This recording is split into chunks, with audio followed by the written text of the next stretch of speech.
मानो औला दद बेमाना दुश्मनाद मानो औला दद बेमाना दुश्मनाद गरचे नसदी तो चश्मे के रो रोशनाद माले दुनिया खाके सारा रादेहान माले दुनिया खाके सारा रादेहान आखिरत परहेज़गारे रादेहान अल्लाह अल्लाह क्या मुबारक नाम है अल्लाह अल्लाह आशिकू का काम है कलमा पढ़ें ला इलाहा जोरे जोरे पढ़ें ला इलाहा सबाई बोलें ला इलाहा इल्लल्लाह ला इलाहा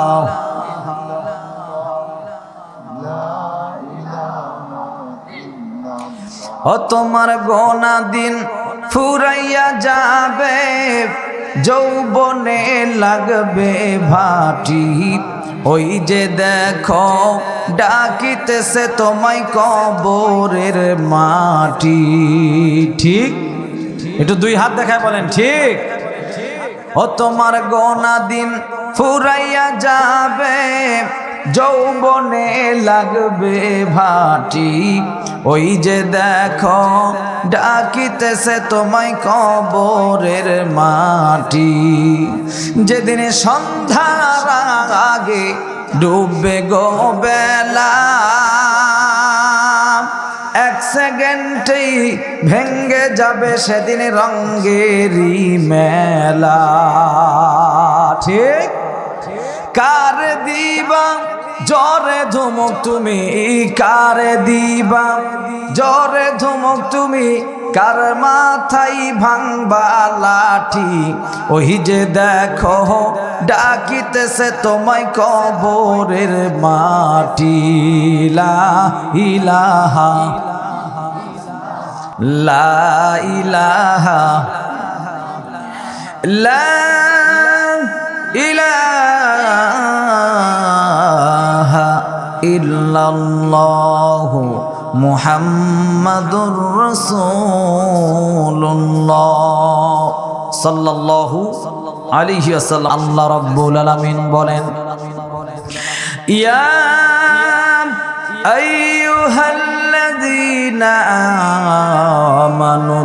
আমানুত্তাকুল্লাহা হাক্কা তুকাতিহি ওয়া লা তামুতুন্না ইল্লা ওয়া আনতুম মুসলিমুন জোরে বলেন আল্লাহু আকবার আল্লাহ রাব্বুল আলামিন বলেন পৃথিবীর মানুষ যারা ঈমান এনেছো কান খুলে শুনে রাখো আল্লাহ রাব্বুল আলামিন বলে হে ঈমানদারেরা ইত্তাকুল্লাহ আমি আল্লাহকে ভয় করো হাক্কা তুকাতিহি যেমনটা ভয় করা উচিত ওয়ালা তামুতুন্না ইল্লা ওয়া আনতুম মুসলিমুন আর প্রকৃত মুসলমান না হয়ে মৃত্যুবরণ করো না কারণ মৃত্যুর যন্ত্রণা কঠিন যন্ত্রণা মৃত্যুর যন্ত্রণা সহ্য করা কঠিন কথা বলেন ঠিক কি না আমার ভাইরা আমার বাবাজিরা এই আয়াতের পাশাপাশি আরেকটা আয়াতের অংশ বিশেষ আমি আপনাদের সামনে তেলাওয়াত করেছি আসতেছে সামনে রমজান মাস অবশ্যই রমজান মাসকে ঘিরে আমি কথা উপস্থাপন করব আল্লাহ রাব্বুল আলামিন বলে হে ঈমানদারেরা অবশ্যই আমি আল্লাহ পাক তোমাদের জন্য সাওমকে ফরজ করে দিলাম যেমন করে তোমাদের পূর্ববর্তী পুরুষদের উপরে আমি আল্লাহ পাক ফরজ করেছিলাম তোমাদের পূর্বের মুসলমানদের উপরে যেমন করে রমজান রোজাকে আমি ফরজ করেছিলাম একই নিয়মে ওই সাওমকে রোজাকে তোমাদের জন্য ফরজ করে দিলাম কেন লা আল্লাকুম তাত্তাকুন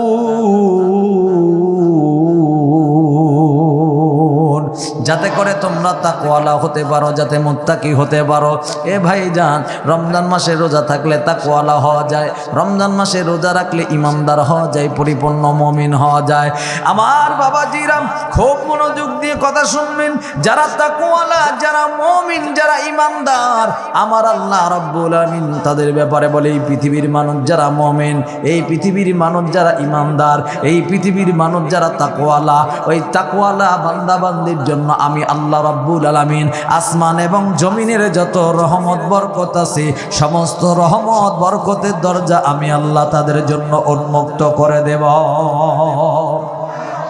আল্লাহ বলে ওয়ালাউ আন্না আহলাল কুরা আমানু ওয়াত্তাকাউ লাফাতাহনা আলাইহিম বারাকাতিম মিনাস সামাওয়াতি ওয়াল আরদ। জোরে বলেন আল্লাহু আকবার। আল্লাহ রাব্বুল আমিন বলে আসমানের রহমত দিবে, এমনকি জমিনের যত রহমত বরকতের দরজা আছে সব আল্লাহ পাক মুত্তাকি বান্দার জন্য উন্মুক্ত করে দেবে। এ ভাইজান, এখানে যারা বসে আছেন আমি আপনাদের কাছে জানতে চাই, আপনারা কি আল্লাহ পাকের রহমত চান? সবাই কি রহমত চান? রহমতটা কি জিনিস? এই রহমতের গল্প জীবনে বহু শুনছেন। বাড়ির কাছে অনেক মানুষের নাম আছে রহমত আলী, আছে না? নাম আছে রহমত আলী। এই রহমত সেই রহমত নয়। আল্লাহর দেওয়া রহমতের কথাটা আমি আপনাদের সামনে উপস্থাপন করছি। এক বিন্দু রহমত যদি কোনো ঝিনুকের মাঝে পড়ে, ওই ঝিনুকটা এক বিন্দু রহমত নিয়ে সাগরের অতল গহ্বরে লুকায় পড়ে। দীর্ঘদিন পর ওই এক বিন্দু রহমতকে আমার আল্লাহ রাব্বুল আমিন মুক্তাদানায় রূপান্তরিত করে দেয়। এমন এক বিন্দু রহমত যদি কোনো ব্যক্তি মানুষের উপরে পড়ে, ওই মানুষটা আমার আল্লাহ দরবারে প্রিয় পছন্দের বান্দা হইয়া যায়। ভাইরা আমার, বাবাজিরা আমার, আমরা তো সবাই আল্লাহর দরবারে প্রিয় হতে চাই। আমরা সবাই আল্লাহর জান্নাতে যেতে চাই। এমন কোন কি লোক খুঁজে পাওয়া যাবে যারা জান্নাতে যেতে চায় না? কথা বলেন, পাওয়া যাবে নাকি? এই কাশিকাটা, এই বিশ্ব রোডের মোড় থেকে শুরু করে ওই কাশিকাটা বাজার পর্যন্ত যদি মাইক নিয়ে যদি ঘোষণা করা হয় কে আসো গো জাহান্নামে যাবে, তোমাদেরকে 500 করে 5000 করে টাকা দেওয়া হবে, বলেন তো দেখি এমন একটা লোক পাওয়া যাবে নাকি সে জাহান্নামে যাওয়ার জন্য নাম লিখায় দিবে? আর যদি বলেন জান্নাতে যাওয়ার জন্য কে কে আসো জান্নাতে যাবে, দেখবেন বাবাজি নামাজ পড়ুক আর না পড়ুক ওর চিন্তা আছে আমি জান্নাতে যাব। সারা সপ্তাহে নামাজ পড়ে না, জুমার দিনে নামাজ পড়ে, সেই লোকটাও জান্নাতে যেতে চায়। রমজান মাস আসলে গুনে গুনে কয়েকটা রোজা রাখে, এই লোকটাও জান্নাতে যেতে চায়। যদি রোজা নাও রাখে তাও জান্নাতে যেতে চায়। জান্নাত তো মামা খালুর বাড়ির আবদার নয়, জান্নাত তো চাইলেই পাওয়া যায় না। জান্নাত পাওয়ার জন্য বলেন তো আমার আল্লাহর কোরআন মানার দরকার আছে না? না, কোরআন মানতে হবে কয় জায়গায়? একটু জবান খুলে বলেন, কোরআন মানতে হবে কয় জায়গায়? সব জায়গায় কোরআন মানা লাগবে। আপনার রান্নাঘর থেকে পার্লামেন্ট পর্যন্ত কোরআন মানা লাগবে। যদি মানতে পারেন আপনি মুমিন, আপনি ইমানদার। না মানতে পারলে আপনি চেষ্টা করেন, যদি আপনি ব্যর্থ হয়ে যান সেটা ভিন্ন কথা, কিন্তু মানা লাগবে। সূরা নিসার 105 নম্বর আয়াতে আল্লাহ রাব্বুল আলামিন বলে, ইন্না আনজালনা ইলাইকাল কিতাবা বিল হাক্কি লিতাহকুমা বাইনান নাসি বিমা আরাকাল্লাহ। জোরে বলেন আল্লাহু আকবার। আল্লাহ বলেন আমার দিকে তাকান, ইন্না মানে নিশ্চয়ই, আনজালনা ইলাইকাল কিতাব আমি নাজিল করেছি আপনার উপরে কিতাব, বিল হক সত্য সহকারে। কি জন্য? লিতাহকুমা বাইনান নাসি বিমা আরাকাল্লাহ, যাতে করে সমাজ রাষ্ট্রের সকল সমস্যার সমাধান দিতে পারো আমার কোরআন দিয়া। আপনারা বুঝে শুনে জবাবটা দিবেন। বলেন তো দেখি বাবাজি, সব সমস্যার সমাধান আমার আল্লাহর কোরআনে আছে না নাই? আছে। কি নিয়মে বিবাহ করবেন, কোন নিয়মে বউটারে তালাক দিয়া দিবেন, আবার কোন নিয়মে আপনার পরিবার চালাবেন, কোন নিয়মে আপনি ইউনিয়ন পরিষদ চালাবেন, কোন নিয়মে রাষ্ট্র চালাবেন, সব তথ্য আমার আল্লাহর কালামে আছে না নাই? সমাধান চাও যদি জীবনে মরণে, ফিরে যাও খুঁজে নাও চোখ রাখো কোরআনে, ফিরে যাও খুঁজে নাও চোখ রাখো কোরআনে। জোরে কোন মারহাবা। এ বাণী সকলের নয় শুধু মুমিনের, যারাই চলবে মেনে ফল পাবে কোরআনে। ঘরে বলো কিবা রাষ্ট্রে বলো, ঘরে বলো কিবা রাষ্ট্রে বলো, অশান্তি দূর করে শান্তি আনে। সমাধান সমাধান চাও যদি জীবনে মরণে, ফিরে যাও খুঁজে নাও চোখ রাখো কোরআনে, ফিরে যাও খুঁজে নাও চোখ রাখো কোরআনে। আমার ভাইরা, আমার বাবাজিরা, তাহলে সব সমস্যার সমাধান যেহেতু আল্লাহর কোরআনে পাওয়া যাবে, এবার বলেন তো দেখি, আমার আল্লাহর জান্নাতে যাওয়ার জন্য যে নিয়ম নীতিমালা লাগবে সেই সব কথাও আমার আল্লাহর কালামে আছে না নাই? আল্লাহ বলেন, নবীজি तमाम পৃথিবীর মানুষগুলোকে আমার পক্ষ থেকে জানিয়ে দাও, নবী গো, ইয়া রাসূলুল্লাহ, ইয়া হাবিবাল্লাহ, এই পৃথিবীর মানুষগুলোকে আমি আল্লাহ রাব্বুল আলামিন জান্নাতি বানানোর জন্য, ওই পথভুলা মানুষগুলোকে পথের দিশা দেওয়ার জন্য, তিবিয়ানাল লিকুল্লি শাই, গোটা বিশ্ব মানবতার মুক্তির জন্য দল মত নির্বিশেষে আমি আল্লাহ পাক নাজিল করে দিলাম কোরআন। আল্লাহ বলেন, নবী গো, এই পৃথিবীর মানুষগুলো যদি আমি আল্লাহর এই কালামটাকে বুকে ধারণ করে, আমি আল্লাহর এই কালামটা জীবনে মেনে নেয়, আমি আল্লাহ রাব্বুল আলামিন খুশি হইয়া আপনি নবীকে মানার জন্য আর আমার কোরআন মানার জন্য খুশি হইয়া ওই বান্দা বান্দিকে দুইটা পুরস্কার দেব। একটু জোরে বলা যাবে নাকি ভাই? সুবহানাল্লাহ। এক নম্বর পুরস্কার আল্লাহ রাব্বুল আমিন বলে জীবনের গুনাহ মাফ, আর দ্বিতীয় নম্বরে আমার আল্লাহ রাব্বুল আমিন সরাসরি তার কপালে একটা জান্নাতে সিট নাম্বার বরাদ্দ দিয়ে দিবে। আল্লাহ রাব্বুল আমিন বলে, ওয়াল্লাহু ইয়াদউ ইলাল জান্নাতি ওয়াল মাগফিরাতি বিইذনিহি ওয়া ইউবাইয়িনু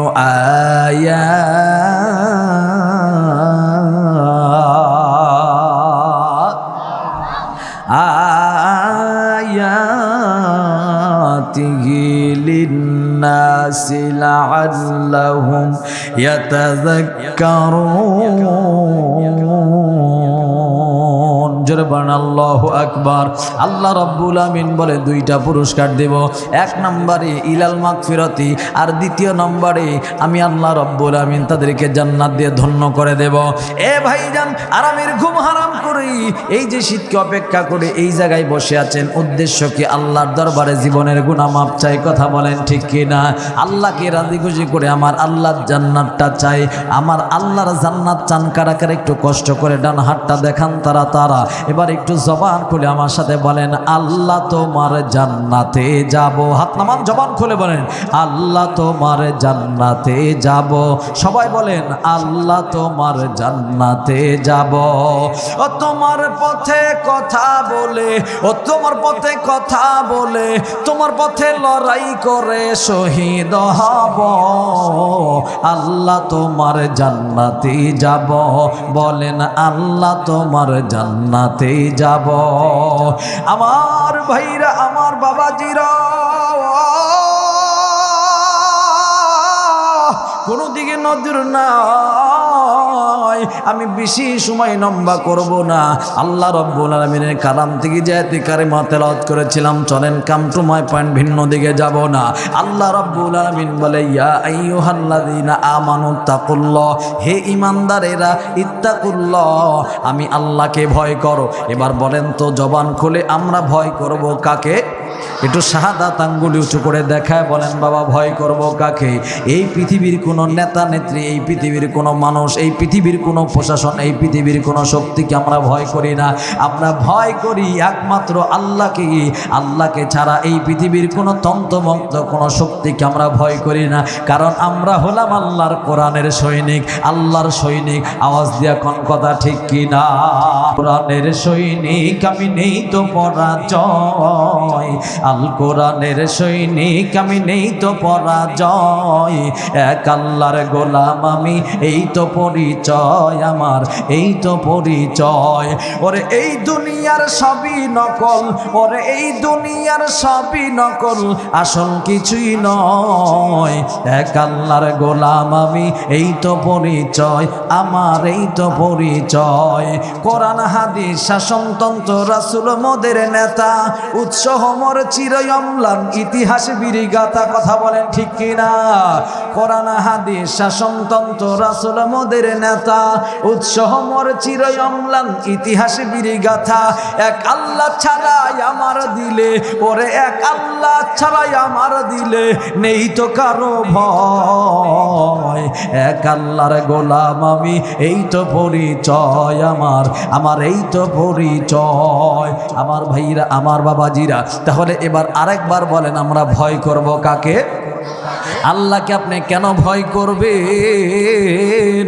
কারণ আল্লাহ পাক আপনার জীবনের মালিক। আল্লাহ ইচ্ছা করলেই এখন আপনাকে মৃত্যুদণ্ড দিতে পারে। আল্লাহ হলেন এই পৃথিবীর নিয়ন্ত্রণকারী, আল্লাহ হলেন জগৎ সমূহের মালিক। আল্লাহ পাক এই রাত্রির অন্ধকারচ্ছন্ন দূর করে আবার শুভে সাদিক এনে দিতে পারে, আবার দিনের আলো শেষ করে অন্ধকার এনে দিতে পারে। কথা বলেন ঠিক কিনা? ভয় যদি করতে হয় আল্লাহকে ভয় করব, যার কাছে আমার জীবন মরণের চাবিকাঠি। আল্লাহ পাক বলে, গোলাম আমি আল্লাহকে ভয় করো। যদি ভয় করো তাহলে কেমন ভয় করবা? হাক্কা তুকাতিহি, যেমনটা ভয় করা উচিত। আপনারা বলেন তো আল্লাহকে কেমন ভয় করা উচিত? উদাহরণটা দিলে আপনাদেরই বোঝার জন্য সহজ হয়ে যাবে। আপনার পিছনে একজন প্রশাসনের বাহিনী আছে, একটু যদি ঘাটটা আপনার আঁকা বাঁকা হয়, একটু যদি নাড়াচাড়া করেন তাহলে আপনাকে ক্রস ফায়ার দেওয়া হবে। ওই প্রশাসনের ভয়ে জীবন বাঁচানোর জন্য এক বিন্দু নড়ে না, এক বিন্দু চড়ে না। আল্লাহ পাক বলে, হাক্কা তুকাতিহি, ওই প্রশাসনকে যেমন না ভয় করো, আমি আল্লাহকে যেমনটি ভয় করা উচিত তেমনটা ভয় করো। কারণ আমি আল্লাহ তোমার ডাইনে আছি, আমি আল্লাহ তোমার বামে আছি, আমি আল্লাহ তোমার সামনে আছি, আমি আল্লাহ তোমার পিছনে আছি। আল্লাহ বলে, ফাআইনামা তুওয়াল্লু ফাসাম্মা ওয়াজহুল্লাহ। আল্লাহ বলে, বান্দা আমি তোমার ডাইনে আছি, আমি তোমার বামে আছি, আমি তোমার সামনে আছি, আমি তোমার পিছনে আছি। আমার ভাইয়েরা, আরেকটা আয়াত আমি আপনাদের সামনে উপস্থাপন করব। আল্লাহর নবীর কাছে লোকেরা বলল, মুহাম্মদ বলো তো তোমার আল্লাহ কোথায় থাকে? আমার আল্লাহ রাব্বুল আলামিন আয়াতে কারিমা নাজিল করে জানিয়ে দিলেন, ওয়া ইযা সাআলাকা ইবাদি আন্নী ফাইন্নী করিব উজিবু দাওয়াতাদ দাঈ ইযা দাআন। এ বান্দা, এই ঘাড়ের রগ যত কাছে, আমার আল্লাহ তার চেয়েও বেশি কাছে। সুতরাং ভয় যদি করতে হয়, আর একবার বলেন তো আমরা ভয় করব কাকে? এবার একটু ওয়াজটা শোনেন। যারা আল্লাহকে ভয় করে তারা কি চুরি করে? একটু জবান খুলে কথা বলতে হবে। যারা আল্লাহকে ভয় করে তারা কি নামাজ ছেড়ে দিতে পারে? যারা আল্লাহকে ভয় করে তারা কি দেশের টাকা চুরি করে বিদেশের বাড়িতে পাচার করতে পারে? তার মানে বোঝা গেল, আল্লাহর ভয় যদি থাকে ওই মানুষটা আল্লাহওয়ালা হয়ে যাবে, তাকওয়ালা হয়ে যাবে। আল্লাহকে কেমন ভয় করবেন বাবাজি? সামান্য উদাহরণটা দিলে আপনাদের ওয়াজটা সহজ হয়ে যাবে। এখন তো পীর মুরিদের অভাব নাই, কিন্তু আসল পীর পাওয়া বড় কষ্টকর। সত্যিকার যারা আল্লাহর প্রিয় বান্দা, আল্লাহওয়ালা, এমন কিন্তু লোক পাওয়া অভাব আছে। কথা বলেন ঠিক না বে ঠিক? পীর সাহেবের কাছে গেছে মুরিদ হওয়ার জন্য দুইজন। হুজুর ডাক দিয়ে বলছে, বাবা আমি সব লোককে মুরিদ বানাই না, আমি মুরিদ বানাই তাদেরকে আমি দেখে দেখে মুরিদ বানাই, কার দিলের ভিতরে আমার আল্লাহর ভয় আছে। আরে বন্ধু,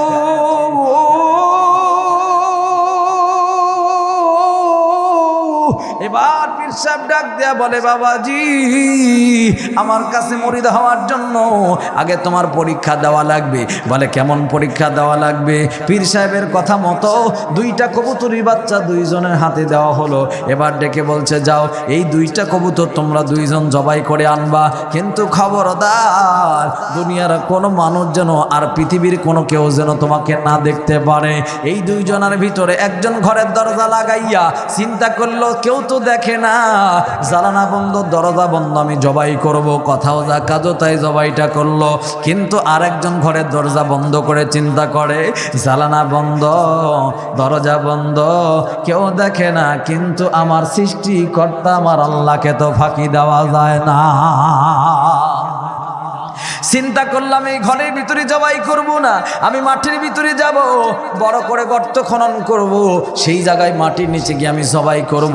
কথা যা কাজ তাই। এবার গর্তের ভিতরে যখন ঢুকে পড়ল, গর্তের ভিতরেও যখন চাকু চালাবি, এমন সময় মনে হয় কেউ যেটা দেখে না, আপনারা বলেন সেটা দেখেন কে? কেউ যেটা জানে না সেটা জানেন তো আমার আল্লাহ। এই গোলামটা কবুতরটা জবাই না করে দরবারে ফিরে আসলো। কি গো, জবাই করো নাই কেন? তাজা কবুতর কেন নিয়ে আসছো? ডাক দিয়া বলে, হুজুর আমি কবুতর কেমন করে জবাই করব? আপনারা বলছেন কেউ যেন না দেখি, আমি যেখানেই যাই সেখানেই তো আমার আল্লাহ আমাকে দেখি। এই দুনিয়ার সবার চক্ষু ফাঁকি দেওয়া যাবে, কিন্তু আমার আল্লাহর চক্ষু তো ফাঁকি দেওয়া যায় না। আমার ভাইরা, আমার বাবাজিরা, এই লোকটা দিলের ভিতরে যেমন ভয়, দুনিয়ার কেউ যেটা দেখে না সেটা দেখেন আমার আল্লাহ। এই দুনিয়ার মানুষের চক্ষু ফাঁকি দেওয়া যায়, কিন্তু আমার আল্লাহর চক্ষু তো ফাঁকি দেওয়া যায় না। এই রকম ভয় করার নাম হলো হাক্কাতু কতিহি। যেমনটা ভয় করা উচিত তেমনটা ভয় আল্লাহকে করা লাগবে। আল্লাহকে ভয় করা, আল্লাহকে যারা ভয় করবে তারা হবে মুমিন, তারা হবে ইমানদার। এবার দেখেন আমার আল্লাহ পাক বলে, ওয়ালা তামুতুন্না ইল্লা ওয়া আনতুম মুসলিমুন। প্রকৃত মুসলমান না হয়ে মৃত্যুবরণ করো না। এখন আমরা তো এখানে যারা বসে আছি, এখানে হিন্দু কোনো ধর্মের কিন্তু লোক এখানে নাই। আমি জিজ্ঞাসা করি, আপনারা সবাই মুসলমান? উত্তর পাবো সবাই মুসলমান। কথা বলেন ঠিক না বে ঠিক? আরে বন্ধু, এখন আমরা অধিকাংশ গরু খাওয়া মুসলমান, কাজের বেলায় মুসলমানের কোনো খবর নাই। নামে মুসলমান বাঙালি, কাজের বেলায় কিছু নাই। ওরা একসাথে গান বাজতেছে, হিন্দু মুসলমান গ্রামের নওজোয়ান। কথা হয় না? হিন্দু মুসলমান গ্রামের নওজোয়ান একসাথে মুর্শিদিয়ার বাউলা গাইতাম। আগে কি সুন্দর দিন কাটাইতাম ভাইরে, আগে কি সুন্দর দিন কাটাইতাম। এই গান যে লেখছে শালা ভণ্ড, এর সাথে যারা সহমত পোষণ করবে তারাও ভণ্ড। কারণ হিন্দু মুসলমান কোনো বন্ধু নয়, তাদের ধর্ম তারা পালন করবে, আমাদের ধর্ম আমরা পালন করব। আল্লাহর কাছে একমাত্র মনোনীত পছন্দনীয় দল ধর্মের নাম হলো ইসলাম। ইসলাম প্রতিষ্ঠার জন্য সামান্য কয়টা ভোট পাওয়ার জন্য হিন্দুকে তো বন্ধু বানানো যাবে না। কথা বলেন ঠিক না বে ঠিক? ভাইরা আমার, বাবাজিরা আমার, হিন্দুর সাথে কোনো দোস্তি চলবে না। কারণ ও এক ধর্মের মানুষ, আমি আরেক ধর্মের মানুষ। তার যে ধর্ম, ওই ধর্ম আল্লাহর কাছে টিকে না। আমি যে ধর্ম পালন করি আমার আল্লাহর কাছে পছন্দনীয় ধর্ম। আমার আল্লাহর দিন প্রতিষ্ঠার জন্য, আমি আল্লাহকে খুশি করার জন্য আমি দিন কায়েমের পক্ষে লড়ে যাব। কিন্তু কোনো বিজাতির সাথে আমার বন্ধুত্ব চলবে না। ভাইরা আমার, বাবাজিরা, আশেপাশে সনাতন ধর্মের ভাইরা থাকলে মন খারাপ করবেন না। অবশ্যই কথাটা আপনাদের বিপক্ষে বলি নাই। আপনি যেই কাজ করতেছেন আপনি করেন, আপনি কিয়ামতের ময়দানে আল্লাহর আদালতে আপনার জবাব দেওয়া লাগবে। কথা বলেন ঠিক না বে ঠিক? আল্লাহ বলে, আলাইসাল্লাহু বিআহকামিল হাকিমিন। বিচার দিবসের মালিক হলাম আমি আল্লাহ। আমি আল্লাহ সেদিন দেখব কোনটা কায়দাবাদ কোনটা জঙ্গিবাদ। আমি আল্লাহ পাক সেদিন বিচারের রায়টা দিয়ে দেব। আমি যেটা বোঝাতে যাচ্ছিলাম, ওয়ালা তামুতুন্না ইল্লা ওয়া আনতুম মুসলিমুন। নামে মুসলমান আমরা, কামে মুসলমান নয়। প্রকৃত মুসলমান না হইয়া আল্লাহ পাক বললেন মৃত্যুবরণ করো না। এখন প্রকৃত মুসলমান কারা? একটু কানটা খুলে শুনে রাখেন আল্লাহর নবীর হাদিস। আল্লাহর নবী বলেন, আল মুসলিমু মান সালিমাল মুসলিমুনা মিন লিসানি ওয়া ইয়াদি। প্রকৃত মুসলমান তো ওই ব্যক্তির নাম যার হাত, অঙ্গ প্রত্যঙ্গ, জবান, জিহ্বা দ্বারা দুনিয়ার সব মানুষগুলা নিরাপদ থাকে। এই লোকটা হলো প্রকৃত মুসলমান। কিন্তু এখন আমি মুসলমানের দাবিদার, আমার এই হাতের দ্বারা কত মানুষের উপরে আমি নির্যাতন করছি। কথা বলেন আছে না নাই? আমি আমার মুখ দ্বারা কত মিথ্যা কথা বলি, তারপরেও নিজেকে মুসলমান বলে দাবি করি। আমি বলি এটা হলো সাজা মুসলমান, প্রকৃত মুসলমান নয়। কারণ মুসলমান সাজার জন্য 200 টাকার পাঞ্জাবি হলেই যথেষ্ট হয়ে যায়। মুসলমান সাজার জন্য 200 টাকার টুপি কিনলে যথেষ্ট হয়ে যায়। কিন্তু সত্যিকার যারা মুসলমান তারা তো আল্লাহকে ভয় করে, তারা কারো জমি দখল করতে পারে না। কি উচিত কথাগুলা কি বলবো? তাতে যদি কেউ রাগ হয় আমার কিচ্ছু করার নেই। আসল কথা কেউ বলে না, সুযোগ বোঝে তাল বাহানা। আসল কথা কেউ বলে না, বিপদ দেখলে তা না না না। আসল কথা বলার জন্য আল্লাহ পাক আমাদেরকে সৃষ্টি করেছেন, জমিন যা হুকুম চলবে তার। কিন্তু এখন মৌলবীরা কয়েকটা ভোট পাওয়ার জন্য এখন আর আসল কথা বলতে চায় না, এখন সবাই কিন্তু গোলেমালে মুসলমান। কথা বলেন ঠিক কি না? আরে চেহারাটা দেখতে ভালো, পোশাকটাও চমৎকার, অন্তরে তার কালি ভরা, কাজটা করে খোদাকার। হাতে তসবি আছে, মনে হচ্ছে যে এক নম্বর আল্লাহওয়ালা, কিন্তু ওর পাঞ্জাবির ভিতরে শয়তানি আছে। কথা কর না ভাই? পাঞ্জাবি আলা দিয়ে শুরু করতেছে, তারপরে সুদখোর মদখোর যা আছে ওগুলো ধরতেছে। আরে চেহারাটা দেখতে ভালো, পোশাকটাও চমৎকার, অন্তরে তার কালি ভরা, কাজটা করে খোদাকার। এই মানুষের ভিড়ে আজি, এই মানুষের ভিড়ে আজি আসল মানুষ নাই রে নাই। চলো এবার মানুষ দেখতে জাদু ঘরে যাই সবাই, হাইরে সাদের দুনিয়ায় মানুষ বাবা বড় দায়। মানুষ দেখতে চলো এবার জাদু ঘরে যাই সবাই। আপনারা কি দেখেন নাই পাঞ্জাবিওয়ালা চোর? কথা কেন পাঞ্জাবিওয়ালা চোর দেখেন নাই? শেখ হাসিনা পালানোর পর পাঞ্জাবিওয়ালা চোর পাওয়া গেল, দাড়িওয়ালা চোর পাওয়া গেল। তার মানে দাড়ি দিয়া প্রমাণ করছিল আমি মুসলমান। সত্যিকার কোন মুসলমান তো চোর হতে পারে? সত্যিকার তো কোনো মুসলমান কারো টাকা দুর্নীতি করতে পারে না। এই জন্য আমি বললাম মুসলমান সাজা সহজ, কিন্তু মুসলমান হওয়া বড় কঠিন।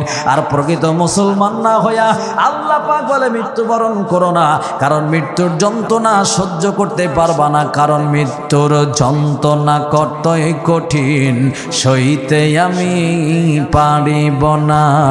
মৌতের যন্ত্রণা কতই কঠিন, সইতে আমি পারিব না। এই পৃথিবীর সর্বশ্রেষ্ঠ মহামানব রহমাতুল্লিল আলামিন, যিনি আল্লাহর বন্ধু, আল্লাহ পাক তাকে দুনিয়া থেকে দাওয়াত করে এক রজনীতে আল্লাহ পাকের আরশে মহল্লা ভ্রমণ করিয়েছে, জান্নাত জাহান্নাম প্রদর্শন করা হয়েছে। সেই নবী রহমাতুল্লিল আলামিন, দয়ার নবী, মায়ার নবী যেদিন দুনিয়ার জমিন থেকে বিদায় হয়ে যাবে, মৌতের যন্ত্রণা কত কঠিন যন্ত্রণা সংক্ষিপ্ত আকারে বর্ণনা দিয়ে যায়। যেহেতু কবরস্থানের মাহফিল, বাবাজি খুবটা দিলটা নরম করে দিয়া, মনটা নরম করে দিয়া আমার কথাটা শোনেন। আল্লাহর নবী, বিশ্ব নবী যেদিন দুনিয়ার জমিন থেকে বিদায় হয়ে যাবে, মালাকুল মউত আজরাইল দরজার সামনে দাঁড়ায় যখন নবীকে সালাম দিলেন, আসসালামু আলাইকা ইয়া রাসূলুল্লাহ, আমার ভাইরা, আমার নবীজির মেয়ে ফাতিমা নবীজির মাথার শিওরে বসা, আমার নবীজি সালামের জবাব দেয়, ডাক দিয়া বলে, ফাতেমা দরজাখানা খুলে দাও, মেহমান বাইরে অপেক্ষা করে। ফাতেমা ডাক দিয়া বলে, বাবা গো, বাইরে কেমন মেহমান আসলো আপনি বুঝতে পারলেন? আমি জানতে পারলাম না। আমার নবী ডাক দিয়া কয়, ফাতেমা রে, এই মেহমান সাধারণ কোনো মেহমান নয়, এই মেহমান হলো আল্লাহর ফেরেশতা মালাকুল মউত আজরাইল, দরজাটা খুলে দাও। ফাতেমা চমকে উঠছে, যেহেতু দরজার সামনে মালাকুল মউত আজরাইল, অবশ্যই অবশ্যই আমার বাপকে বিদায় করে দেবে, সুতরাং মালাকুল মউত আজরাইলকে দেখার তো একটা চান্স পাওয়া গেল। দরজাটা খুলবো, আজরাইল দেখতে কেমন হয় আমি একটু দেখবো। ভাইজান, এবার ফাতেমার বর্ণনায় পাওয়া যায়, ফাতেমা যখন দরজাটা খুললো, দরজা খোলার সাথে সাথে এই ফাতেমা যখন তার চেহারাটা দেখলো, দরজা খুলতে দেরি, এ দরজা বন্ধ করতে দেরি হয় না। ফাতেমা দরজাটা বন্ধ করে দিয়া এমন জোরে বিকট আওয়াজ করে ডাক দিয়েছে, বাবা গো, ঘরের বাইরে এমন একটা লোক দাঁড়িয়ে আছে, এই লোকটাকে মক্কা মদিনার কোনো পরিচিত মানুষের মতো দেখা যায় না। ও আমার আব্বা, এই লোকটাকে তো মক্কা মদিনার কোনো মানুষের মতো দেখা যায় না। এই লোকটার মাথাটা বিশাল আসমানের দিকে, আর পা দুইখানা জমিনের দিকে, চোখগুলা কেমন যেন ভিন্ন রকমের দেখা যায়। বাবা গো, আমি দরজা লাগাই দিছি, আমি দরজা খুলবো না, আমার ভয় লাগে গো, না জানি এই মালাকুল মউত আজরাইল আমাকে অল্প কিছুক্ষণের মধ্যে এতিম বানায় দিবে, দরজা খুলবো না, আজরাইলকে ঢুকতে দিব না। নবী ডাক দেয়া কয়, ফাতেমা রে, মালাকুল মউত আজরাইল ঘরের দরজা বন্ধ থাকলেও ঢুকতে পারে, আবার দরজা খোলা থাকলেও ঢুকতে পারে। তুমি দরজা বন্ধ করলেও তো মালাকুল মউত আজরাইল এসেই যাবে যদি সময় হয়ে যায়। কথা বলেন ঠিক কিনা? আল্লাহ বলেন সুম্মা ইযা জাআ আজালুহুম লা ইস্তাখিরুন। জোরে বলেন আল্লাহু আকবার। যেদিন তোমার হায়াতের সময় শেষ হয়ে যাবে, মালাকুল মউত আজরাইল আর একটা সেকেন্ডও সময় দিবে না। মানুষ মৃত্যু থেকে বাঁচার জন্য কত না টেকনিক ব্যবহার করে। এই মানুষগুলা ক্ষমতার বলে সর্বোচ্চ দীর্ঘদিন পর্যন্ত আইসিইউতে থাকতে পারে। এরপরে এই মানুষগুলা যদি তাদের ক্ষমতা প্রয়োগ করে, এই মানুষগুলা যদি তারকারাজির মধ্যেও পলায়ন করে, আর সেখানে যদি তারা হায়াত শেষ হয়ে যায়, আজরাইল যাবে। আল্লাহ বলে আইনামা তাকুনু ইউদরিকুমুল মাউতু ওয়ালাউ কুনতুম ফি বুরুজিম মুশাইয়াদা। মানুষ যদি মৃত্যু থেকে বাঁচার জন্য তারকারাজির মধ্যে ঢুকে পড়ে, আর সেখানে যদি আজালুহুম লা ইস্তাখিরুন, হায়াত যদি শেষ হয়ে যায়, মালাকুল মউত আজরাইল যাবে, তাকে গ্রেফতার করবে, প্রাণ পাখিটা নিয়ে আমি আল্লাহর দরবারে হাজির হয়ে যাবে। ইয়ারে বন্ধু, কিসের বাহাদুরি করো? এই দুনিয়া ক্ষণস্থায়ী, আখিরাত হলো চিরস্থায়ী। একদিন নয় একদিন আমার আল্লাহর কাছে তোমার যে প্রত্যাবর্তন করা লাগবে। আল্লাহ বলে ফাসুবহানাল্লাযী বিয়াদিহি মালাকুতু কুল্লি শাইইন ওয়া ইলাইহি তুরজাউন।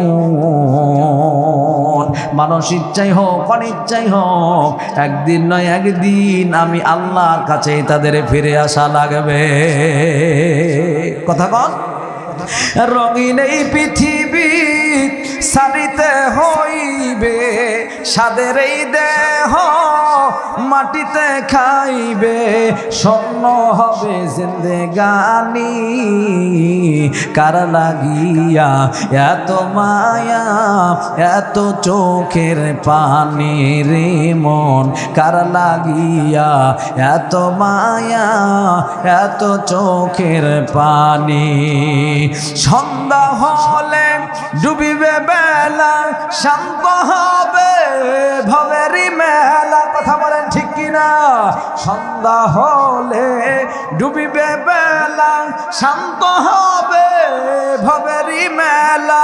কেউ বা দিবে আখেরি গোসল, কেউ বা দিবে আখেরি গোসল, কেউ বা আনবে আতর দানি। কার লাগিয়া এত মায়া, এত চোখের পানি? লা ইলাহা ইল্লাল্লাহ, লা ইলাহা। লা ফাকরু আলাই, অহংকার করে বলতেছি না। বক্তা আমি একানা পাঁচটা, কয়টা খানা এখন? এখানা পাঁচটা, একা। এই কণ্ঠের ভিতরে আল্লাহ পাক অনেকগুলা বক্তার কণ্ঠ কিন্তু দিয়েছে। এই কণ্ঠ ভাস করলে বিভিন্ন রকমের বক্তার ওয়াজ ডেলিভারি দিয়ে দেবে। আপনি ক্যাসেট না শুনে আপনি টের করতে পারবেন না কোন বক্তা ওয়াজ করতে। এটা অহংকারের কিছু না। হ্যাঁ হ্যাঁ, বলছে দেন একটু, বলছে দেন একটু, বলছে দেন। এই এই এই আলহামদুলিল্লাহ, আলহামদুলিল্লাহ, এটা অহংকারের কিছু না, আল্লাহর দেওয়া দান। আমার বলতে অসুবিধা কোথায় নাকি বলে? অনেক লং টাইম ধরে ওয়াজ করতেছে, আর আমি আজকে নিয়ত করছি যে আজে বাজে কোনো কথা বলবো না, এজন্য ডাইরেক্ট ওয়াজ শুরু করছি। কারণ বড়াই গ্রামে ওয়াজ করে, বড়াই গ্রামে নাটোরে বাড়ি আমার, এমন কোনো বক্তা নেই লা ফাকরু আলাই। আবার বলছে অহংকার করে না। একই থানার বক্তা একই থানায় ওয়াজ করে 20,000 টাকা দেয়, এমন কোনো বক্তা নেই। তো আল্লাহ পাক যেহেতু আমাকে দিয়েছে, আমার বলতে অসুবিধা কথা, পাবলিক তারা আমার এমনি দেয় না। আপনাদের এই বড়াই গ্রাম গুরদাসপুরে মৌলানা বজলুর রশিদ কাহালু বগুড়াতে গতকালকে আমি 3 মাথায় মাহফিল করলাম, রাত 4টায় বাজে আমি বাড়ি আসছি। এই বগুড়ার মৌলানা বজলুর রশিদ মিয়া, উনি এই কুদ্দুস সাহেব বেঁচে থাকতে কিন্তু গুরদাসপুরে মাটিতে ওনাকে আসতে দেয় নাই। কথা বলেন ঠিক কিনা? ওনার সাথে আমার দুইটা মাহফিল, শুধু অপরাধ বজলুর রশিদ, এটা অপরাধে ওই মাহফিল বন্ধ হয়ে গেল। এই বজলুর রশিদের ওয়াজ শুনেন নাই এমন লোক মনে হয় খুব কম আছে। আপনাদের অনেকের মোবাইলে আছে, আমি বেশি বলবো না, বেশি বললে লোকে বলে নকল নকল। তাই আমি এক লাইন বলবো যাতে আপনাদের বুঝে আসে যে না ঠিক আছে। ওনার ভয়েসটা আপনাদের মোবাইলে আছে, এই ওয়াজটা বিশেষ করে খুব ভাইরাল জনপ্রিয় ওয়াজ। বাবার দা মাঝে মধ্যে মায়ের দোয়া সব সময় আবার হোসাইন ডাক দেখা নানা ভাই একটা কথা বলবার চাই, নবী ডাক দেখায় হোসাইন, এমন কি কথা বলবার চাও? হোসাইন ডাক দেখায় নানা ভাই আপনার দরবারে জানবার চাই, আমার বাবার দাম বেশি না আপনার বাবার দাম বেশি? এরকম না, এরকম না, এই একই ওয়াজ যদি এই গুরুদাসপুর চাষ করে অনেক ওয়াজ করতে আসতো শরীয়তপুরের বক্তা আব্দুল খালেক শরীয়তপুরি, উনার কণ্ঠে যদি লাগায় দেন, ওনার যে একটা টান লাগায় দেন। আমার ভাইরা, আমার গুরুদাসপুরের বাবাজিরা,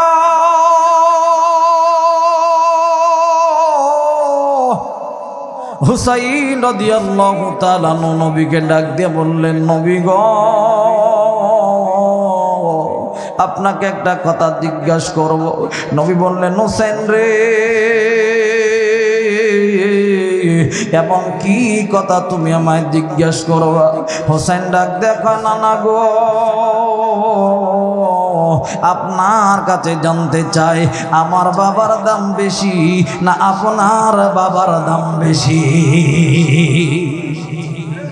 এরকম না ভাই, এইরকম আরো বক্তার ওয়াজ আছে। বিতর্কিত বক্তা আমির হামজা, এই আমির হামজা অত্যন্ত একজন ভালো মনে মানুষ, একজন ভালো ইসলামিক স্কলার, কিন্তু তার বিভিন্ন কিছু বক্তব্য ইউটিউবে ভেসে বেড়ায়, যার কারণে তাকে লোকে বিতর্কিত বক্তা বলে। ওনার এক লাইন কি বলবো?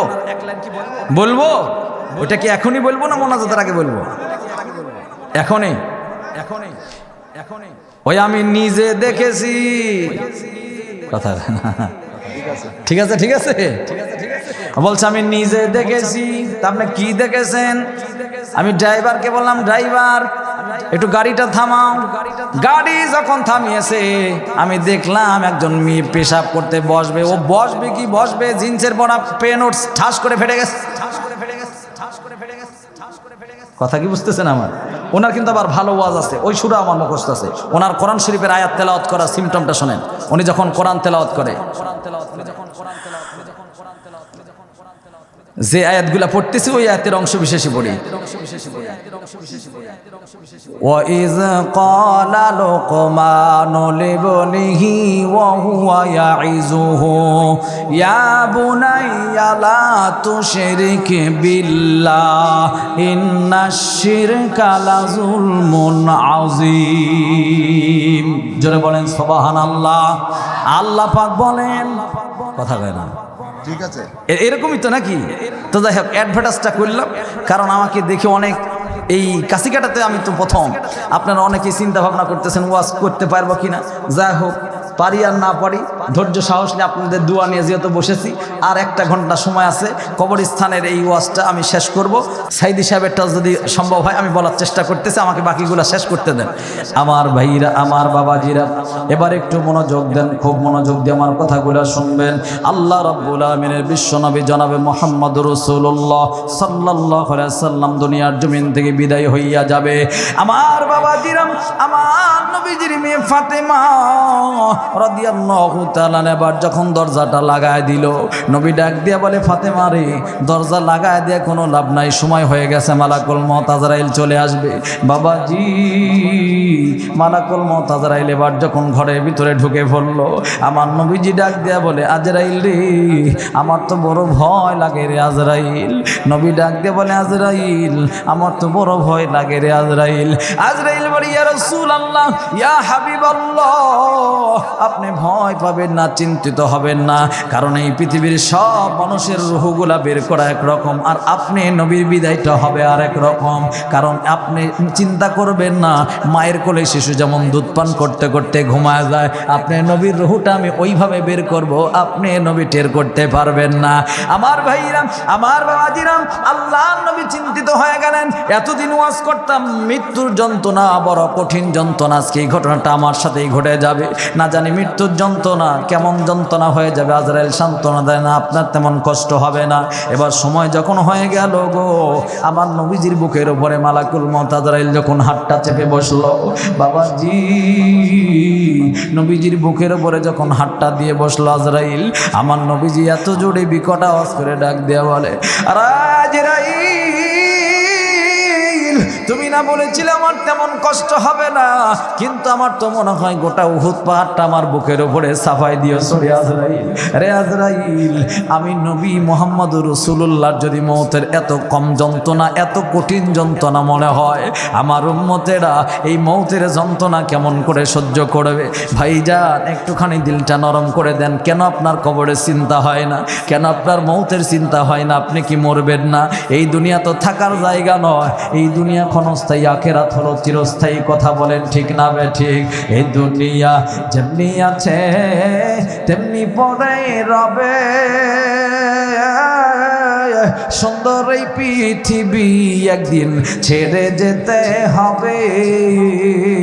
পরের জায়গা পরের জমিন, পরের জায়গা পরের জমিন, ঘর বানায় আমি রই, আমি তো এই ঘরের মালিক নই, আমি তো এই ঘরের মালিক নই। এই দুনিয়ার যা কিছু দেখেন সব নকল। এ মুসলমান বাবারা আমার, একটু দিলটা নরম করে দিয়ে আমার কথাগুলো শুনেন। এই দুনিয়া ক্ষণস্থায়ী, আখেরাত হলো চিরস্থায়ী। আখেরাতের কথা আপনি কেন চিন্তা করেন না? এই দুনিয়ার বাড়ি গাড়ি রং তামাশা রঙ্গমঞ্চ পাইয়া আপনি মনে করছেন এই দুনিয়ার সব কিছুই আমার আমার আমার। এ বাবাজি মালাকুল মউত আজরাইল যেদিন আপনার সামনে আমার সামনে আসবে, ওই দিন এই দুনিয়ার সব আমার পর হইয়া যাবে। আজকে যেই সন্তানকে আমি আপন মনে করতেছি, যেই সংসারকে আমি আপন মনে করে জোহরের নামাজ পড়তে পারলাম না, যেই সন্তানকে পরিবারকে আপন মনে করে আসরের নামাজ পড়তে পারলাম না, যেই পরিবারের জন্য আমার মাগরিবের নামাজও হয় না, এই পরিবারের সবাই একদিন আমার পর হইয়া যাবে।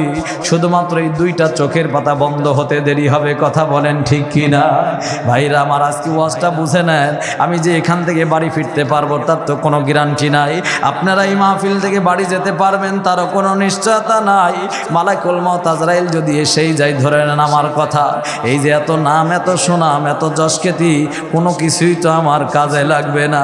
আমার সন্তান সন্ততি, আমার পরিবার, কেউ আমার কবরের সঙ্গী হবে না।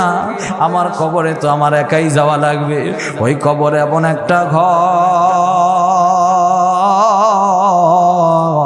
ওই কবরে কোনো সঙ্গী নাই, সাথী নাই, ওই কবরে কোনো বন্ধু নাই, ওই কবরে কোনো বান্ধব নাই। এই তো সামান্য কয়েক মিনিটের ব্যবধানে এই কবরবাসী হয়ে গেছে কত মানুষ। এই কবরে আপনার একদিন যাওয়া লাগবে। এই কবরে তো একদিন ইচ্ছাই হোক অনিচ্ছাই হোক আসা লাগবে। ওই কবরের কথা আপনি কেন চিন্তা করেন না? এই দুনিয়ার সব নকল, এই দুনিয়ার সবই পর। কবর হলো আমার আসল ঘর। এই রাজপ্রাসাদ বাড়ি গাড়ি তো বাবা সব পড়ে থাকবে। কথা বলেন ঠিক কি না? কিছুই আপনি নিয়ে যেতে পারবেন না। জায়গা জমি ব্যাংক ব্যালেন্স বাড়ি গাড়ি সব দুনিয়াতেই পড়ে থাকবে। এ দুনিয়ার সবই পর, কবর যে তোর আসল ঘর। এ দুনিয়ার সবই পর, কবর যে তোর আসল ঘর। কেমনে থাকবি পড়ে শুধুই মাটির বিছানা, চিন্তা করে দেখো না অমন কবরে কি যাইবা না। যেই কবরে আল্লাহ ছাড়া বন্ধু কেহই থাকবে না, অমন চিন্তা করে দেখো না কবরে কি যাইবা না। যেই কবরে কোরআন ছাড়া বন্ধু কেহই থাকবে না, যেই কবরে নামাজ ছাড়া সঙ্গী কেহই থাকবে না, অমন চিন্তা করে দেখো না কবরে কি যাইবা না। ওই কবর আমার আপনার আসল বাড়ি। এই দুনিয়ার সব হলো নকল জায়গা। ওই কবর আমি আপনি যেদিন যাব, এখন একটু দিলটা একটু নরম করে আমার কথা শোনেন। এখনই যদি আমি মারা যাই, আমার নাম সুনাম যশখ্যাতি সব বাতিল হয়ে যাবে। কিছুক্ষণ আগে যে প্রধান বক্তার যেই সুনাম আপনাদের কাছে আছে, কিছুক্ষণ আগে নাটোরের বক্তা রিয়াজির যেই সুনাম নাম যশ খেতে আপনাদের কাছে আছে। এখনই যদি আমি মারা যাই, এই গ্রামের মানুষ আপনারা যারা আছেন সবাই বলবেন তাড়াতাড়ি অ্যাম্বুলেন্সকে খবর লাগাও, লাশবাহী গাড়িটারে খবর লাগাও, এই লাশটাকে তাড়াতাড়ি নাটোরের বাড়িতে পৌঁছায় দাও, এই লাশটাকে তাড়াতাড়ি করে দাফন করার ব্যবস্থা করে দাও। এতক্ষণ আগে হুজুর, এতক্ষণ আগে বক্তা, কিছুক্ষণ আগে আমার কত নাম, এখনই মাত্র নিঃশ্বাসটা বন্ধ হতে দেরি হয়েছে, চোখের পাতা বন্ধ হতে দেরি হয়, মাত্র কয়েক মিনিটের ব্যবধানে এই দুনিয়ার সবাই আমার পর। এবার ওই আমার বাড়িতে যখন এই লাশবাহী গাড়িটা যাবে, পাড়ার প্রতিবেশী সবাই যখন খবরটা পেয়ে যাবে, সবাই একজন আরেকজনকে বলবে ওই তো লাশের গাড়ি আসতেছে, একটু সাইড দাও। লাশের গাড়ি বলে সম্বোধন করছে, কেউ তো আর নাটোরে বক্তা রিয়াজি বলবে না, কেউ তো আর আমার নাম সুনাম যশ খ্যাতির কথা বলবে না, সবাই আমাকে লাশ বলে এবার ডাকতে থাকবে। এমনকি আমার বাড়িতে যখন নেওয়া হবে, বাড়ির ওই 5 তলা বিল্ডিংয়ে তো আমাকে কেউ তুলবে না, বাড়ির উঠানের ভিতরে, এই তো আমি গত 2 দিন আগের কথা বলতেছি, মা মারা গেছে, মাকে ঘরে রাখে নাই, মার যে সামান্য টাকা, ওই টাকা ভাগ বন্টন নেওয়া পর্যন্ত গন্ডগোল করলো সন্তানরা, টাকার ভাগ বন্টন না হওয়া পর্যন্ত মায়ের জানাজা দাফন কিছুই করতে দিব না। এ বাজান এই দুনিয়ার কাকে নিয়ে আপনি চিন্তা করেন। এবার ওই আমার প্রতিবেশী যারা ছিল তারা সবাই লাশ বলে ডাকতে ডাকতে বলছে না, এই লাশটাকে বেশিক্ষণ দেরি করায়ও না, লাশটাকে যত তাড়াতাড়ি পারো দাফন কাফনের ব্যবস্থা করো। নিজের সন্তান, যেই সন্তানের জন্য না খায়া থাকলেন, যেই সন্তানের জন্য মাথার ঘাম পায়ে ফেলে আপনি পরিশ্রম করলেন, ওই সন্তানা বলবে হুজুর আমার আব্বার লাশটাকে বেশিক্ষণ উপরে রাখবেন না, আমার আব্বার লাশটা তাড়াতাড়ি করে দাফন করে দেন। সন্তানরা এমন করে বলবে, এমনকি আপনার জীবন সঙ্গিনী, আপনার অর্ধাঙ্গিনী, আপনার ঘরের বউ, আপনার বউ বলবে এই মৃত লাশ কি আমার স্বামীর লাশটাকে এতক্ষণ ভরে রাখবেন না, তাড়াতাড়ি দাফন কাফন করার ব্যবস্থা করে দেন। এ বন্ধু কেন একটাবার চিন্তা করো না, যাদের লাগে আজকে এত কিছু করতেছো তারা তো সবাই পর হইয়া যাবে। এই কবর জগতের আমি আপনি বাসিন্দা, ওই কবরে আমার আপনার তো একদিন যাওয়াই লাগবে। এবার যখন ওই খাটিয়াতে আমাকে আপনাকে তুলবি, এই দুনিয়ার সব মানুষগুলা শেষবারের মতো তো আমাকে আপনাকে বিদায় দিয়া দিবে, শেষবারের মতো বিদায় দিয়া জানাজার কাতারে দাঁড়াইয়া শেষবারের মতো 4টা তাকবীর বলে আমাকে আপনাকে কবরস্থ করবে। এখন কবরের ভিতরে যখন নামানো হবে, ওই কবরের ব্যাপারে একটু চিন্তা করেন না, একটু চক্ষুটা একটু নিম্নগামী করেন, আপনার অন্তরটা একটু নিম্নগামী করেন। ওই কবরের ডাইনে মাটি, ওই কবরের বামেও মাটি, ওই কবরের সামনেও মাটি, আপনার পায়ের দিকে মাটি, মাথার দিকে মাটি, উপরের দিকে তাকায় দেখবে উপরের দিকেও মাটি। ওই কবর এমন একটা ঘর, ওই কবরে কোনো জ্বালানা নাই, ওই কবরে তো কোনো দরজাও নাই। এ ভাইরা, আমার যুবক ভাইরা, এ কাশি কাটার মুরব্বী বাবাজিরা, ওই কবরে কি একদিন যাওয়া লাগবে না? ওই কবরে আপনি কেমন করে থাকবেন, কেন আপনি চিন্তা করেন না? ওই কবরে তো আপনার মোবাইল নামের সঙ্গীটাও থাকবে না, আপনার ঘরে বউ থাকবে না, কেউ তো আপনার ওই কবরে থাকবে না। ওই কবরে একা একাই থাকা লাগবে। এই কবরের কথা যখনই সাহাবীরা রাসূল সাল্লাল্লাহু আলাইহি সাল্লাম বর্ণনা করত, সাহাবীরা হাওয়া করে কাঁদত। হযরত আবু বকরের বর্ণনায় পাওয়া যায়, হযরত আবু বকর সিদ্দিক আকবর নবীর সাহাবী, এত জোরে বিকট আওয়াজ করে কাঁদত, অন্য সাহাবীরা ডাক দেয়া বলতো, আবু বকর কেন এত কান্না করো? আবু বকর সাহাবী ডাক দেয়া বলে, ভাই আমি কবরের চিন্তায় কান্দি, আমি ওই মাটির কবর, অন্ধকার কবরের ভিতরে কিভাবে থাকবো। এ বাজান একটু মনোযোগ দেন। আপনার বাড়িতে যদি কেউ না থাকে, ওই একা বাড়িতে নিজেকে থাকতে ভালো লাগে না, ভয় লাগে, আতঙ্ক লাগে, আপনি কারেন্টের বল জ্বালায় রাখেন, এমনকি কাছে একটা টেলিফোন মোবাইলটা আপনি রাখেন। খবর এমন একটা ঘর, শুধুমাত্র একা আর একা। ওই কবরের সঙ্গী নাই, সাথী নাই, বন্ধু নাই, বান্ধব নাই। ওই কবরের কথা চিন্তা করে আবু বকর সাহাবী ডাক দেয়া বলে, আমি কান্দি। ওই কবরের ব্যাপারে রাসূল বলেছেন, কবর জায়গা ভালো নয়, কবর জায়গা ভালো নয়, কবর জায়গা ভালো নয়। ওই 3.5 হাত মাটির গর্ত, কারো আপন কারো পর, কারো আবার জাহান্নামের গর্ত, কারো আবার ফুলের বাগান।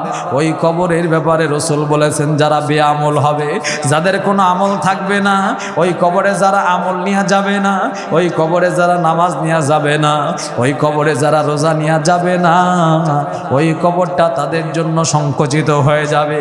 আল্লাহর নবী বলেন, কবরের মাটি ডান দিক থেকে একটা চাপ মারবে, বাম দিক থেকে একটা চাপ মারবে, ডান পাজরের হাড়গুলা বাম পাজরের মধ্যে ঢুকে যাবে, আবার বাম পাজরের হাড়গুলা ডান পাজরের মধ্যে ঢুকে যাবে। ওই কবরের দৃশ্যটা কেন আপনি চিন্তা করেন নয়, কবরে আপনি কিভাবে থাকবেন? তাহলে এই কবরটাকে আলোকিত করার জন্য আল্লাহ তো দিয়েছে আপনাকে কোরআন। এই কোরআনের ভিতরে ওই কবরটাকে আপনি কিভাবে আলোকিত করবেন, সব কিছুই বলেন তো আছে না নাই? ওই কবরের সঙ্গে হবে নামাজ। আপনারা বলেন তো নামাজ পড়ার দরকার আছে না নাই? আল্লাহ নবী বলেন, আউয়ালু মা ইউহাসাবু বিহিল আবদু ইয়াউমাল কিয়ামাতিস সালাহ। কিয়ামতের ময়দানে আল্লাহ পাক বান্দাদের জিজ্ঞাসা করবে, বান্দা নামাজের হিসাব দাও। এ মুসলমান বাবাজিরা, এ গুরুদাসপুরের কাশিকাটার ভাইরা, খুব মনোযোগ দিয়ে আমার কথাটা শোনেন।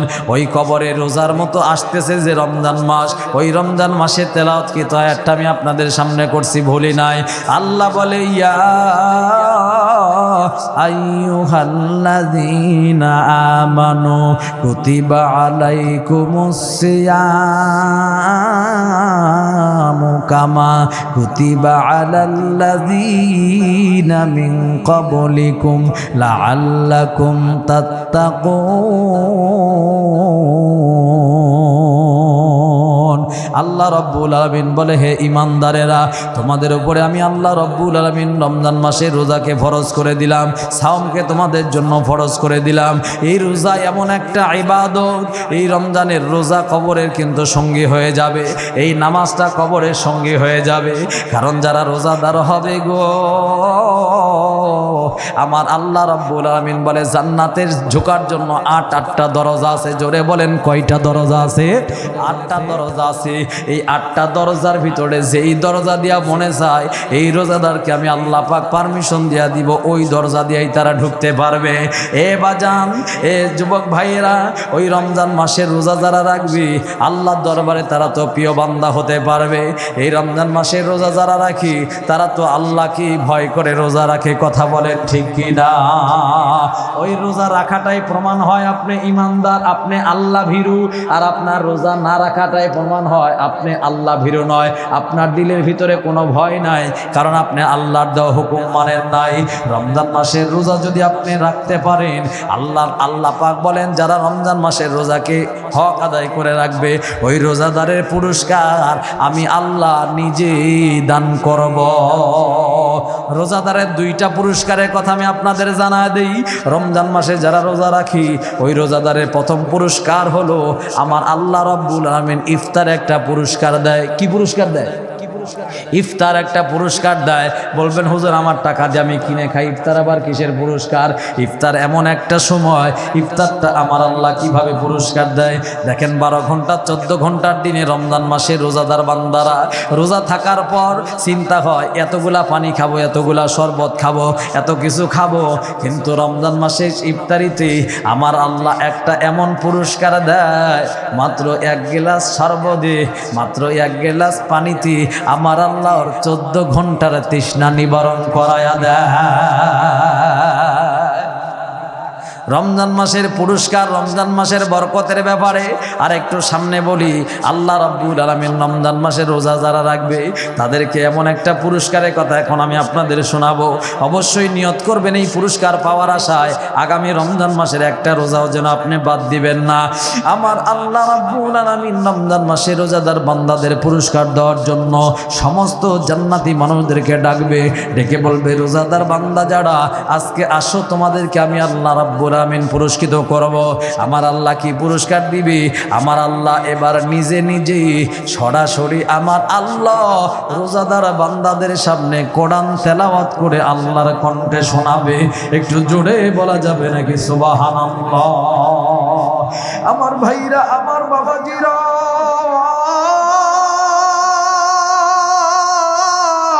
যে আল্লাহ নিজে কোরআন নাজিল করলো ওই আল্লাহ যদি কোরআন তেলাওয়াত করে শোনায় গো, বলেন তো দেখি আমার আল্লাহর কণ্ঠে কোরআন তেলাওয়াত শুনতে কত ভালো লাগবে।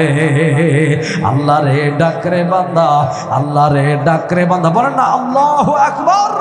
আল্লাহ রে ডাকরে বান্দা, আল্লাহ রে ডাকরে বান্দা, আল্লাহ বলে ডাক। আল্লাহ রে ডাকরে বান্দা, আল্লাহ রে ডাকরে বান্দা, আল্লাহ বলে ডাক। ও তারে ডাকতে পারলেই, ও তারে ডাকতে পারলেই তোর জীবনের গুনাহ হবে মাপ। আল্লাহ রে ডাকরে বান্দা, আল্লাহ রে ডাকরে বান্দা, আল্লাহ বলে ডাক। ওই আল্লাহ রে ভুইল না রে, ওই আল্লাহ রে ভুইল না রে, জীবন থাকার যাক। আল্লাহ রে ডাকরে বান্দা, আল্লাহ বলে ডাক। রমজান মাসে যারা রোজা রাখে পানির তৃষ্ণায় কলিজা শুকায় যায়, আল্লাহ ডাক দিয়া বলে গোলাম, যেই পানির তৃষ্ণা লাগার পরেও পানি পান করো নাই, আমি আল্লাহ হাউজে কাউসারে পানি তোমাকে পান করাবো। জোরে বলেন না সুবহানাল্লাহ। আল্লাহ হাউজে কাউসারে পানি পান করাবে রোজাদার বান্দাকে।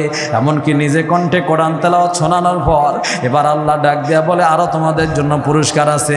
যেই পর্দার অন্তরাল থেকে আমার কথা শুনলা, আমার কণ্ঠের তেলাওয়াত শুনলা, ওই রোজাদার বান্দারা এবার একটু তোমরা রেডি হয়ে যাও, যে আল্লাহকে না দেখে রোজা করতা, যে আল্লাহকে না দেখে নামাজ পড়তা, আমি সেই আল্লাহ সৃষ্টিকর্তা আপন প্রভু, আমি আপন আল্লাহ তোমাদের সাথে সাক্ষাৎ করব।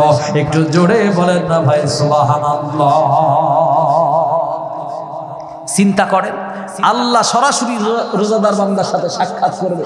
এর চেয়ে কি বড় চাওয়া পাওয়া আর কিছু আছে? কথা বলেন না আছে?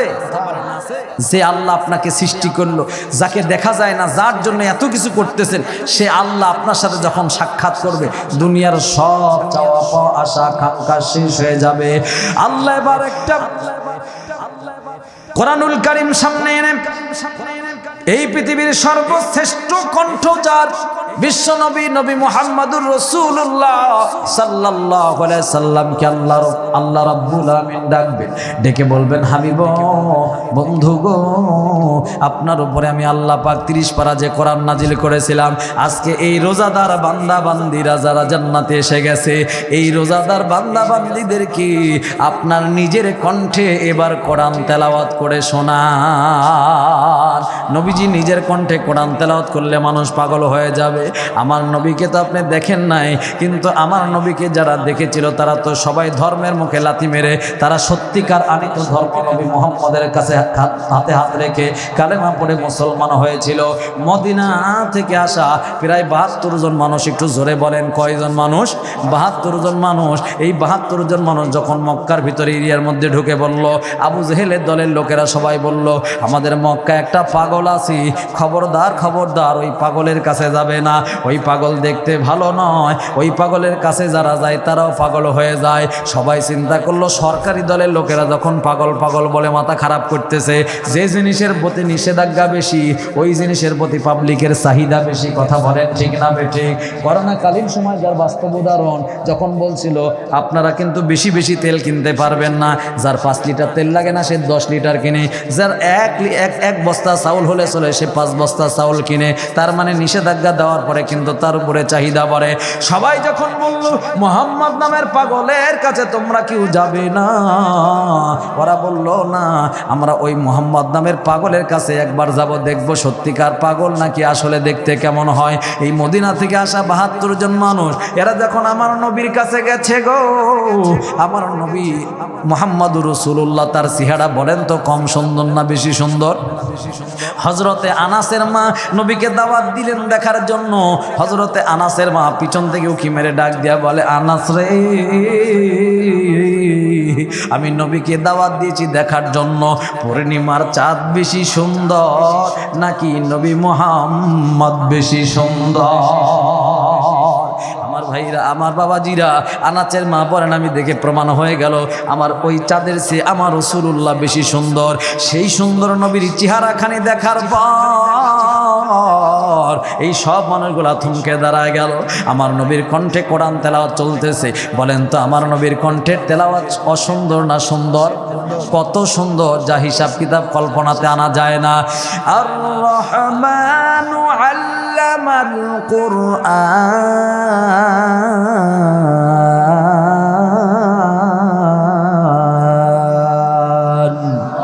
খলাকাল ইনসান। জোরে বলেন আল্লাহু আকবার। আল্লাহর নবীর কণ্ঠের কোরআন তেলাওয়াত শুনে তারা সবাই মুগ্ধ হয়ে গেল, তারা সবাই থেমে গেল। তারা সবাই একে অপরকে ডাক দিয়া বলে, কিরে এই লোকের নামে না প্রচার করলে, এই লোকটা নাকি পাগল। পাগল হলে তো তার সিমটম থাকে, তার চুলগুলা এলোমেলো থাকে, কিন্তু মোহাম্মদ নবী চুলগুলা পরিপাটি করে রাখতো। তার চেহারা সুন্দর, চেহারা দেখে মানুষ মুগ্ধ হয়ে গেল। এমনকি তার কণ্ঠ শুনে তারা আরো বেশি মুগ্ধ হয়ে গেল। একটার পর একটা, ঘন্টার পর ঘন্টা তারা বসে থাকলো। নবীর কণ্ঠের কোরআন তেলাওয়াত শোনার পর ওরা ৭২ জন মানুষ একসাথে ধর্মের মুখে লাথি মেরে নবী মুহাম্মদুর রাসূলুল্লাহর হাতে হাত দিয়া কালেমা পড়ে মুসলমান হয়ে গেল। একটু জোরে জোরে বলেন না সুবহানাল্লাহ। আল্লাহর নবী, ও পানের নবী গো, আপনি নবী আমার জীবনের জীবন। আল্লাহর নবী, ও পানের নবী গো, আপনি নবী আমার জীবনের জীবন। আপনি নবী মোর জীবন সাথী, অন্ধকার কবরের বাতি। আপনি নবী ছাড়া বাঁচে না এ জীবন। আল্লাহর নবী, ও প্রাণের নবী গো, আপনি নবী ছাড়া বাঁচে না এ জীবন। ওই নবী রহমাতুল লিল আলামিন যেদিন জান্নাতি মানুষদেরকে কোরআন তেলাওয়াত করে শোনাবেন, ওই কোরআন তেলাওয়াত শোনার ভাগ্য অর্জন করার জন্য আর একবার বলেন তো, রমজান মাসে রোজা রাখার দরকার আছে না নাই? তাহলে রোজা আমার আপনার কবরের সঙ্গী, নামাজ আমার আপনার কবরের সঙ্গী। এখন তো বাবা নামাজের ওয়াজ কিন্তু হয় না। এখনকার বক্তারা মঞ্চে ওঠার পরে কিন্তু শুরু করে তাফসিরে ইন্ডিয়া, তাফসিরে পাকিস্তান, তাফসিরে শেখ হাসিনা, নাকি এইসব ওয়াজ। কিন্তু আসল কথাগুলা বাজান কেউ বলতে চায় না। আপনারা একটু মনোযোগ দেন। যদি নামাজ না পড়েন, আপনার যতই আপনি যতই বলেন আমি জান্নাতে যেতে চাই, আপনি নামাজ ছাড়া কোনোদিনও আল্লাহর জান্নাতে যাওয়া যাবে। মুসলমানের ঐতিহ্য সম্পদ চারটা। একটা হলো মসজিদ, মাদ্রাসা, ঈদগাহ, গোরস্থান। এই চারটা সম্পদ মুসলমানের ঐতিহ্যবাহী সম্পদ। মানুষ জাহান্নামে যাবে 4 কারণে। একটু আরেকবার হাত দেখায় বলেন কয় কারণে? 4 কারণে মানুষ জাহান্নামে যাবে। মুসল্লি না হওয়ার জন্য মানুষ জাহান্নামে যাবে, মিসকিনদের গলায় ধাক্কা দেওয়ার জন্য মানুষ জাহান্নামে যাবে, আল্লাহর দ্বীন ইসলামকে ব্যঙ্গ করার জন্য মানুষ জাহান্নামে যাবে, আর কিয়ামত দিবসকে অস্বীকার করার জন্য মানুষ জাহান্নামে যাবে। এইবার বলেন এই 4টা যে আমি কথাগুলো আমি আপনাদের সামনে বলতেছি, আবার একটু হিসাব কিতাব করে দেখেন তো আমাদের দিক কয়টা? একটু বলেন না ভাই, দিক কয়টা? 4টা দিক। এই ওয়াজগুলা বাবা ইউটিউবে আপনি পেয়ে যাবেন নিত্য নতুন আঙ্গিকে। আপনারা অবশ্যই ইউটিউবে সার্চ দিয়ে ওয়াজগুলা শুনে নেবেন। পূর্ব, পশ্চিম, উত্তর, দক্ষিণ 4টা দিকের কথা আছে। সেই সাথে সাথে আরেকবার উত্তর দিয়ে বলেন তো, মুসলমানদের জন্য আল্লাহ রাব্বুল আলামিন একের পর এক পয়গম্বর পৃথিবীতে প্রেরণ করেছেন। আল্লাহ পাক এই প্রত্যেকটা পয়গম্বরের উপরে সহিফা কিতাব থেকে শুরু করে যতগুলা কিতাব নাজিল করেছেন, তন্মধ্যে বড় কিতাব কয়টা? একটু জোরে বলে না, বড় কিতাব কয়টা? আল্লাহর যত ফেরেশতা আছে তোর মধ্যে বড় ফেরেশতা কয়জন? আল্লাহর বড় ফেরেশতা হলো 4 জন। যদি আপনি পারেন তাহলে বিয়াও কয়টা করা যায়? কথা কয় না, কয়টা করা যায়? এই ওয়াজগুলা বাবা ইউটিউবে আছে। এটা শেষবারে একটু অ্যাডভার্টাইজ আমি করে গেলাম। সর্বশেষ আমি আপনাদের আবার বলতে চাই, মুসলমানের ঐতিহ্যবাহী সম্পদ 4টা: মসজিদ, মাদ্রাসা, ঈদগাহ, গোরস্থান। এই 4টা সম্পদ যতদিন আমরা ধরে রাখতে পারবো, ততদিন মুসলমানের পরিচয় দিয়ে আমরা বাঁচতে পারবো। যেদিন এই সম্পদগুলো আমার আপনার কাছ থেকে হাতছাড়া হয়ে যাবে, ওই দিন আমি আপনার মুসলমানের পরিচয় দিয়ে বাঁচতে পারবো না। কারণ ভারতের নরেন্দ্র মোদীরা মসজিদ ভেঙে মন্দির বানায়, আর বাংলাদেশের মুসলমান ইমানদারেরা জায়গা দিয়া, জমি দিয়া, অর্থ দিয়া, সহযোগিতা দিয়া আল্লাহর ঘর মসজিদ বানায়। কথা বলেন ভাই, ঠিক কি না? ইমান ইমান করো মানুষ, ইমান ইমান করো মানুষ। ইমান কি তোর এতই সোজা? সত্যিকারের ইমানদার কি কখনো বহে শয়তানি বোঝা? শোনো মিথ্যুক এই দুনিয়ায়, পুরনো যার ইমান আসমান, চন্দ্র ফাটিত যার ইঙ্গিতে আসমান। ওই মদিনাওয়ালার ভক্ত, ওই মদিনাওয়ালা নবীজির উম্মত হইয়া আপনাদের কাছে আবদার করব, ওই চারটা সম্পদের ভিতরে একটা সম্পদ হলো আমাদের ঐতিহ্য সম্পদ হলো কবরস্থান। এই কবরস্থানকে সুন্দর সংরক্ষণ করার জন্য এতগুলা মানুষের ভিতরে বাবা আমি বেশি লোকের কাছে আবদার করব না, দ্বিতীয় বক্তার কাছে আপনারা টাকা পয়সা দান করেছেন, এতগুলা মানুষের মধ্যে মাত্র 3 জন ব্যক্তির কাছে আবদার করব। একজন আল্লাহর বান্দা, আল্লাহর গোলাম, আল্লাহর কোরআনকে ভালোবেসে 30 পারা কোরআনকে সাক্ষী রেখে তোমারি দরজায় রইলাম পড়িয়া, তুমি যদি মাফ না করো আল্লাহ বান্দারে, বলো তোমার বান্দা যাবে কার কাছে? বলেন না আল্লাহ। আল্লাহ তাকে দেখো, আল্লাহ নাটোর জেলার গুরুদাসপুর থানার অন্তর্গত কাশিকাটা। আয় আল্লাহ, কেন্দ্রীয় কবরস্থানের উন্নতি কল্পে আয়োজিত আজকের ইসলামী জালসা তোমার বান্দা বান্দিরা আরামের ঘুম হারাম করে মায়ের জন্য বাপের জন্য দোয়া করবে বলে আল্লাহ দীর্ঘ সময় কোরআনের পক্ষে সময় ব্যয় করে কোরআন শুনে হাত দুখানা তুলেছি। আল্লাহ দয়া করে মায়া করে আমাদের গুনার দিকে না তাকাইয়া তোমার রহমান নামের উসিলায় আমাদের তামাম জিন্দেগির গুনাহ মাফ করে দাও। আয় আল্লাহ, কত গুনাহ করছি মাওলা মোরা জীবনে, সকল গুনাহ মাফ করে দাও নিজ গুণে। আল্লাহ তাকে দেখো, তোমার এই বান্দা বান্দি গুলা কোরআন শোনার জন্য এত অধীর আগ্রহ নিয়ে বসে আছে। আমি যদি আরো ওয়াজ বলতাম তারা অপেক্ষা করতো, তারা ওয়াজ শুনতো। তোমার কোরআনের পক্ষে যে সময়